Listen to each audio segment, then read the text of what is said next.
Եթե ուշադրություն դարձնենք մեր միգրացիոն հոսքերին եւ քաղաքացիության դիմումներին, կնկատենք, որ քաղաքացիությունը օգտագործվել է երկու նպատակով։ Առաջինը ձեռք բերելու համար ճամփորդական փաստաթուղթ։ Տիկին Դավթյանը ներկայացրեց տպագրված անձնագրերի թվաքանակը։ Եթե ուշադրություն դարձնեք այն տարիներին,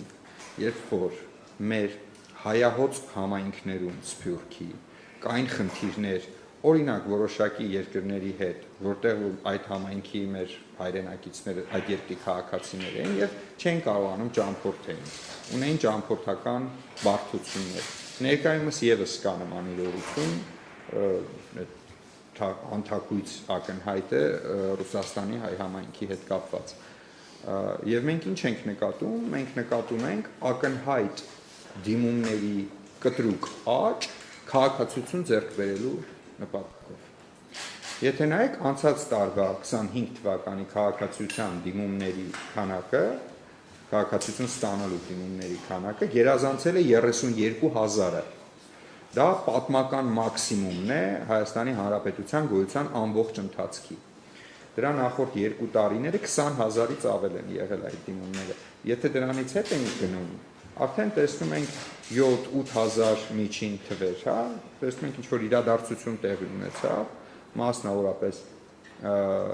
ռազմական գործողություններ Ուկրաինայի տարածքում, տեղի ունեցան ճամփորդական սահմանափակումներ Ռուսաստանի քաղաքացիների նկատմամբ, եւ հետո տեսնում ենք մեր քաղաքացիության ոլորտում նման դիմումների աճ։ Եվ եթե հիմքերն էլ ուսումնասիրենք, կտեսնենք, որ այն Ռուսաստանի Դաշնության քաղաքացիները, ովքեր հիմնականում դիմում են Հայաստանի Հանրապետության քաղաքացիություն ստանալով, ազգությամբ հայեր են։ Այսինքն սա հիմնականում այս տենդենսը առնչվում է մեր Սփյուռքին։ Բայց ինչի ես երկար պատմությունը իր վիճակագրություններով ներկայացրեցի, որ բովանդակությունը ներկայացնեմ, այսինքն ստացվում է, որ քաղաքացիությունը գործիքայնացվում է պարզապես ճամփորդական փաստաթուղթ ձեռք բերելու համար։ Որովհետև եթե նայենք, թե ազգությամբ հայերի համար քաղաքացիություն ձեռք բերելու ինչպիսի պահանջներ ունի Հայաստանի Հանրապետությունը, այդ պահանջները զրոյական են։ Այսինքն որևէ պահանջ չունի։ Հիմա դուք կարող եք ասել, մենք պարբերաբար լսում ենք, որ մեր հայրենակիցներից բարդ է Հայաստանի Հանրապետության քաղաքացիություն ձեռք բերելը։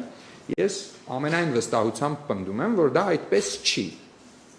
Կարող է առկայեն վարչարարական բարդություններ, այսինքն մարդը չունի բավարար փաստաթղթեր ազգության հիմքերը ապացուցելու համար։ Մի տվյալը սխալ է, մեկ այլ տվյալի հետ պետք է համադրել, պետք է ճշտել։ Այսինքն եթե նայում ենք այդ վարչարարության թղթային տրամաբանությամբ, հա, միգուցե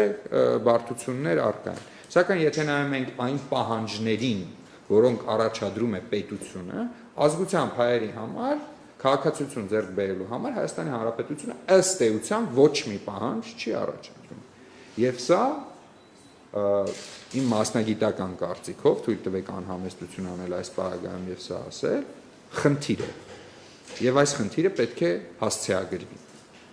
Նմանատիպ շեշտադրումներ ունենք նաեւ վիզաների ազատականացման գործողությունների ծրագրում, քաղաքացիության հետ կապված, սակայն դա միակ կրվանը կամ տրամաբանությունը չի։ Այս խոսակցությունները քաղաքացիության ինստիտուտի արժևորման մասով մենք ունեինք դեռևս այն ժամանակահատվածում, երբ որ դեռ չէր սկսվել վիզաների ազատականացման երկխոսությունը Եվրոպական միության հետ։ Այսինքն այս խնդիրը նոր չէ մեր օրակարգում։ Եվ առաջիկայում մենք նաև կներկայացնենք համապատասխան օրենսդրական փոփոխությունների նախագիծ, որը կհասցեագրի այս խնդիրները։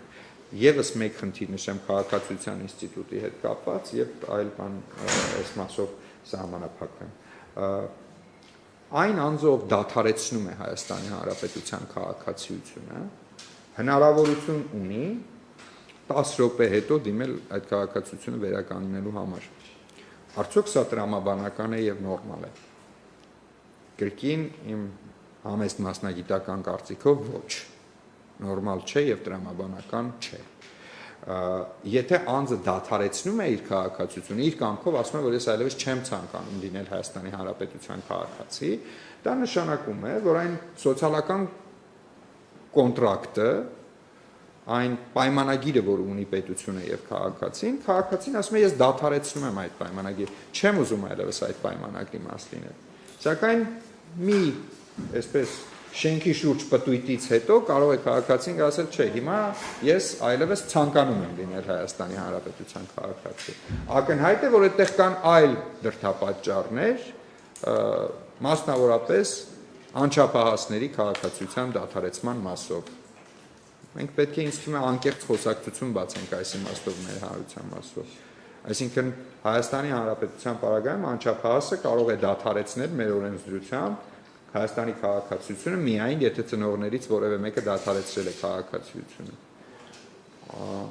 Խոսում ենք մեր անչափահասների քաղաքացիության դադարի մասին եւ մասնավորապես խոսում ենք արական սեռի մեր անչափահասների քաղաքացիության դադարեցման մասին։ Եվ այս հարցը եւս կարծում եմ, որ քաղաքացիության ինստիտուտի համատեքստում պետք է հասցեագրվի։